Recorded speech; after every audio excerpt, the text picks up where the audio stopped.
Oke, Assalamualaikum warahmatullahi wabarakatuh. Kembali lagi di channel Sinau Geografi. Dan pada kesempatan kali ini kita akan membahas tentang dinamika petosfer. Lebih tepatnya tentang tanah dan proses terbentuknya. Materi ini kelas 10 ya. Bagi kelas 11 dan kelas 12 tetap bisa menyimak materi ini sampai selesai untuk menambah informasi dan juga menambah pengetahuan. Dan bagi kalian yang baru pertama kali lihat video ini, saya ucapkan selamat datang. Dan mudah-mudahan cara saya menyampaikan informasi dapat kalian terima dengan baik.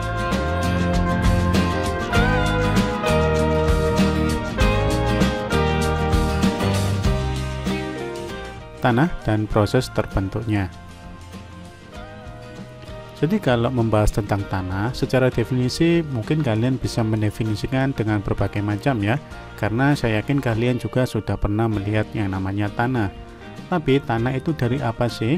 Tanah itu merupakan bentukan yang berasal dari hasil pelapukan batuan, baik pelapukan fisik, biologis maupun pelapukan kimiawi. Jadi batuan yang mengalami lapuk kemudian menjadi material yang lebih kecil. Nah, material yang lebih kecil itulah yang disebut dengan tanah jika struktur dan teksturnya memenuhi syarat sebagai tanah. Ada beberapa faktor yang mendorong terjadinya pelapukan batuan. Artinya, faktor yang menjadikan proses terbentuknya tanah itu apa? Yang pertama adalah iklim. Iklim ya berkaitan dengan suhu atau mungkin juga temperatur. Bisa jadi curah hujan, panas dan sebagainya. Jadi ketika ada satu wilayah yang iklimnya tropis dengan iklim subtropis atau bahkan mungkin iklim kutub, tentu saja proses pelapukan batuan untuk menjadi tanah sangat berbeda ya. Dan yang jelas berdampak pada kondisi tanahnya. Maka setiap tanah di wilayah yang iklimnya berbeda, kondisinya atau karakteristiknya juga akan berbeda. Faktor pendorong yang kedua adalah organisme. Organisme di sini maksudnya adalah makhluk hidup, contohnya seperti vegetasi. Vegetasi atau tumbuhan juga berpengaruh terhadap pelapukan batuan, artinya berpengaruh terhadap pembentukan tanah juga. Ketika kita sudah mempelajari materi yang sebelumnya yaitu tentang pelapukan batuan, khususnya pelapukan biologis, ada faktor makhluk hidup di situ yang mempengaruhi lapuknya batuan, sehingga seperti contohnya tumbuhan lumut atau tumbuhan yang lain bisa membantu dalam proses pembentukan tanah. Yang kedua, jasad renek atau mikroorganisme. Di sini perannya adalah untuk membentuk tanah humus. Faktor yang ketiga adalah bahan induk. Bahan induk ini adalah sumber asal batuan itu sendiri, di mana ada batuan beku, batuan sedimen, dan juga batuan metamorf. Karakteristik dari batuan induk ini akan berpengaruh terhadap proses lapuknya batuan atau proses pembentukan tanah. Contoh misalkan batuan beku, maka tentu saja tidak akan sama proses pelapukannya dengan batuan sedimen atau mungkin juga dengan batuan metamorf. Yang kita tahu batuan beku itu memiliki karakteristik yang masif, sehingga proses pelapukannya jauh lebih lama jika dibandingkan dengan batuan sedimen. Faktor yang keempat yaitu topografi atau relief. Relief lebih tepatnya adalah morfologi ya. Topografi itu bisa jadi kondisi fisik atau ketinggian suatu tempat. Jadi topografi yang miring, berbukit atau mungkin cekung ya seperti daerah lembah itu. Nah, itu menjadikan proses pembentukan tanah dan karakteristik tanah berbeda-beda. Jika wilayah itu cekung, maka sangat mungkin sekali bisa menampung air, yang akibatnya tanah akan bersifat asam. Begitu juga dengan daerah yang sangat miring, maka proses terbentuknya tanah dengan daerah yang datar tentu akan berbeda. Terakhir, faktor pendorongnya untuk pembentukan tanah adalah waktu. Tanah itu memiliki usia, di mana ketika tanah sudah berusia tua, otomatis proses pelapukannya juga akan berbeda. Jadi batu yang mengalami pelapukan itu tidak semuanya bisa lapuk, karena kandungan yang ada di dalam batuan dan juga tanah adalah paling banyak mineral. Jadi ada kalanya mineral itu memang sulit lapuk. Nah, seiring berjalannya waktu, ada batuan yang sudah sulit untuk dilapukkan, maka otomatis akan sulit pula dalam proses pembentukan tanah. Jadi, waktu dalam pelapukan atau proses pembentukan tanah dari batuan itu juga sangat berpengaruh. Semakin lama waktunya, maka semakin banyak pula proses pembentukan tanahnya.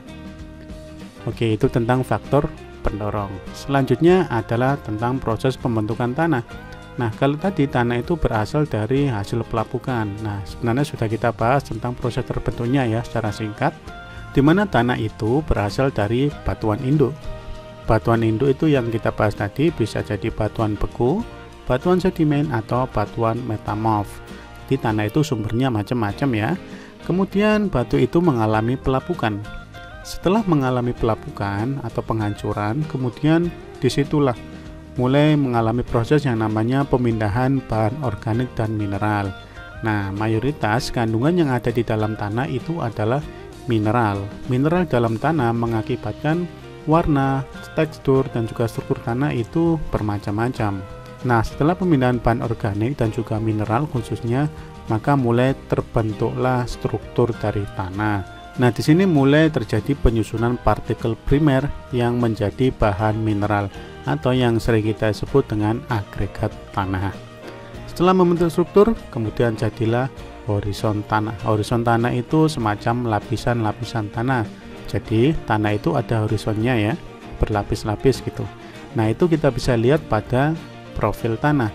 Tanah itu punya struktur lapisan ya, atau kita bisa sebut profil tanah. Nah, dimana kalau kita iris gambarnya seperti ini ya, yang paling atas ini, nah ini adalah yang paling subur. Kita menyebutnya horizon O. Di sini isinya adalah tanah organik. Satu lapis di bawahnya yang berwarna coklat ini disebut dengan horizon A atau tanah humus. Memang di sini banyak sekali kandungan unsur hara. Makanya akar tanaman ketika masuk di sini ya banyak mendapat unsur hara. Kemudian yang ketiga yaitu horizon E, lapisan pencucian. Jadi di sini ada pencucian gitu ya. Kemudian di bawahnya lagi ada horizon B di mana terjadi penumpukan di sini. Di bawahnya ada horizon C yaitu bahan induk yang akan jadi tanah nantinya yang berasal dari batuan induk. Jadi sumbernya berawal dari yang bawah ini ya nak, yaitu batuan induk. Jadi ada yang batuan sedimen, beku atau metamorf itu di bawah sini, batuan induk. Kemudian dia mulai mengalami atau masuk menjadi bahan induk. Terjadi penumpukan, terjadi pencucian, dan mengandung tanah humus. Dan disinilah dia menjadi tanah yang sangat subur dan bisa ditanami. Nah, inilah struktur lapisan tanah atau profil tanah. Mudah-mudahan kalian bisa paham ya. Nah, selanjutnya adalah karakteristik tanah. Karakteristik itu adalah ciri. Jadi kita bisa mengenal tanah berdasarkan cirinya, maksudnya jenis tanahnya gitu ya. Yang pertama kita bisa lihat adalah tekstur tanah. Tekstur tanah adalah tingkat kasar dan halusnya partikel tanah. Misalnya kalian menemukan tanah nih, contohnya tanah pasir. Lalu kenapa kok bisa disebut pasir? Ya karena memang pasir itu kategorinya partikelnya tergolong besar ya. Tergolong besar sehingga dikatakan pasir. Loh, memang pasir itu besar ya? Iya, jadi kurang lebih ukurannya sekitar 0,05 sampai 2 mm lah kalau diukur, katanya begitu kalau dari yang saya baca. Dan karena ukuran seperti itu dikatakanlah sebagai tanah pasir. Nah, maka dikatakan pasir karena memang teksturnya seperti itu. Yang kedua, struktur tanah. Struktur tanah itu adalah cara pengikat butir-butir tanah. Jadi bisa dikatakan cara pengikatan butir-butir tanah yang satu terhadap yang lain. Jadi tanah itu ada pengikatnya. Maka tidak heran kalau kalian pegang tanah atau tanah itu tercampur sedikit air saja, terkadang bisa terikat atau lengket gitu ya. Itu yang disebut dengan struktur tanah, kandungan yang ada di dalamnya, pengikatnya, penyusunnya gitu ya. Yang ketiga, konsistensi atau konsistensi tanah. Konsistensi tanah ini merupakan sifat fisik tanah yang menyatakan besar kecilnya gaya kohesi dan adhesi dalam berbagai kelembapan. Konsistensi tanah itu bisa diketahui ketika kita melakukan percobaan kecil. Contohnya kalian mengambil tanah dan kemudian memecahnya. Ketika tanah itu sulit dipecah, berarti tanah itu mempunyai konsistensi yang sangat tinggi atau sangat kuat. Begitu juga sebaliknya. Jika sangat mudah dihancurkan, maka konsistensinya sangat kecil. Tuh, kemudian ada yang namanya warna tanah. Kenapa tanah kok bisa ada warnanya ya? Seperti yang saya bilang tadi, mayoritas isinya dari tanah itu adalah mineral. Setiap mineral itu bisa mengeluarkan atau menampakkan warna yang berbeda-beda. Begitu juga kayak air contohnya. Air itu kan kandungannya juga mineral. Karena kandungan mineralnya juga ketika kena sinar matahari maka bisa memantulkan cahaya yang berbeda-beda. Begitu juga dengan tanah. Ketika banyak sekali zat besi, ya sangat mungkin sekali warnanya akan berwarna kemerahan. Begitu juga ketika warnanya hitam, banyak mengandung humus kah? Atau banyak mengandung mineral-mineral yang lain. Kemudian ada keasaman tanah. Nah, setiap tanah itu punya karakteristik ya. Ketika tanah itu sangat lembab biasanya ya, maka tingkat keasamannya itu sangat tinggi. Contohnya ya kalau di daerah rawa itu tingkat keasamannya tinggi tanahnya. Karakteristik tanah yang terakhir yaitu permeabilitas tanah. Permeabilitas tanah itu adalah kemampuan tanah untuk menyimpan air atau menyerap air. Semakin tinggi daya serapnya terhadap air, maka permeabilitasnya juga sangat tinggi. Begitu juga sebaliknya, ketika tidak bisa menyimpan air, ya berarti permeabilitasnya sangat rendah. Itu yang disebut dengan karakteristik atau ciri-ciri tanah. Nah, berdasarkan ciri inilah kita bisa membedakan antara satu jenis tanah dengan jenis tanah yang lain. Selanjutnya kita akan membahas tentang persebaran jenis tanah di Indonesia. Jadi tanah di Indonesia itu terdiri dari berbagai macam jenis. Di sini yang saya tulis ada sekitar 8 jenis tanah. Mungkin ada tanah yang lain yang mungkin saya tidak cantumkan di sini ya. Nanti kalian bisa usul aja atau tulis di komentar ya. Yang pertama ada tanah aluvial. Yang kedua tanah andosol, regosol, tanah kapur, litosol, argosol atau tanah gambut, ada tanah grumusol dan juga tanah latosol. Tanah aluvial adalah tanah yang terbentuk dari material halus hasil pengendapan aliran sungai. Jadi gampangnya tanah aluvial itu hasil pengendapan sungai ya. Nah, persebaran tanah aluvial di Indonesia terdapat di pantai timur Sumatera contohnya, kemudian di pantai utara Jawa, sepanjang sungai Barito, sepanjang sungai Makam, sepanjang sungai Musi, dan sepanjang Bengawan Solo. Jadi intinya di dekat-dekat sungai dan di pinggir pantai juga ada lah ya, tepatnya di daerah Muara. Kemudian yang kedua ada tanah andosol. Tanah andosol adalah tanah yang berasal dari abu gunung api atau dari abu vulkanik. Persebarannya terdapat di Sumatera, ada di Jawa, tentu ada Bali, Lombok, Halmahera, dan juga sampai ke Minahasa. Jadi karena memang Indonesia banyak gunung api ya. Kemudian yang ketiga tanah regosol. Tanah regosol adalah tanah yang berbutir kasar dan berasal dari material gunung api juga. Jadi dibandingkan tanah andosol, tanah regosol itu butirannya lebih kasar. Di mana saja itu? Terdapat di daerah Bengkulu, pantai barat Sumatera, jadi sebelah baratnya Sumatera itu pantainya, kemudian di Jawa, Bali, dan juga NTB. Selanjutnya ada tanah kapur. Tanah kapur adalah tanah yang terjadi karena hasil pelapukan batuan kapur dan sifatnya tidak subur. Jadi kalau kalian lihat satu wilayah, tanahnya banyak mengandung kapur, maka tingkat kesuburannya sangat kurang. Apakah kalau tidak subur tidak bisa tumbuh? Tetap bisa tumbuh, tapi secara produktivitas itu sangat kurang. Di mana saja persebarannya? Ya kurang lebih di daerah Jawa Tengah ada, di Aceh, dan juga Sulawesi Selatan, dan beberapa wilayah kecil-kecil yang lain gitu ya. Pokoknya tanahnya banyak mengandung kapur, maka bisa dikatakan itu kurang subur. Selanjutnya ada tanah litosol. Tanah litosol adalah tanah yang terbentuk dari batuan keras yang belum mengalami pelapukan secara sempurna.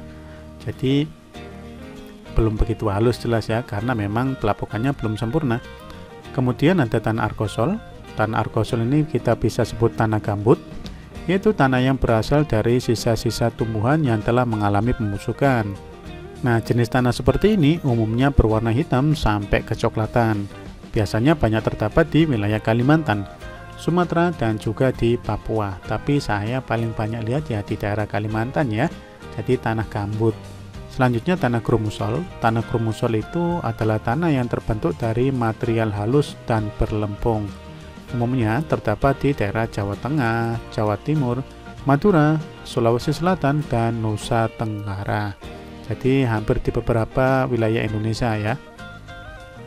Kemudian terakhir ada tanah latosol. Kalau yang tadi litosol, yang ini latosol, beda A saja ya. Yaitu tanah yang banyak mengandung zat besi dan aluminium. Jenis tanah ini sering disebut tanah merah, yang banyak dijumpai di daerah pegunungan. Ya tidak hanya di pegunungan aja ya. Di beberapa wilayah banyak yang tanahnya berwarna merah. Berarti di situ banyak sekali mengandung zat besi. Apakah hanya berwarna merah? Tidak, ada juga yang sampai berwarna kuning. Nah, umumnya terdapat di daerah Jawa Tengah, Jawa Timur, Bali, Lampung, Kalimantan Tengah, dan juga Sumatera. Jadi jenis-jenis tanah ini banyak tersebar di hampir seluruh wilayah Indonesia dengan tingkat kesuburan dan karakteristik yang berbeda-beda. Baik anak-anak, itu dulu pembahasan tentang tanah dan proses terbentuknya. Mudah-mudahan kalian bisa memahami ya. Kalau ada pertanyaan, silakan tulis saja di kolom komentar. Dan kalau dirasa video ini bermanfaat, silakan kalian sebarkan. Terima kasih sudah menonton sampai akhir dan sampai jumpa di video selanjutnya. Assalamualaikum warahmatullahi wabarakatuh.